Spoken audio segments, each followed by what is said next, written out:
మానుకోటకు 6 మంత్రులు వస్తారని ఎదురు చూసిన ప్రజలకు నిరాశ మిగిలిందని మాజీ మంత్రి సరస్వతి రాథోడ్ అన్నారు.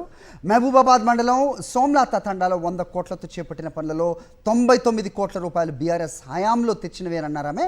తాము చేసిన శంకుస్థాపనలకు మళ్లీ రంగులేసుకుని మరోసారి అట్టహాసంగా శంకుస్థాపన చేయడం సిగ్గుచేటన్నారు సత్యవతి రాథోడ్.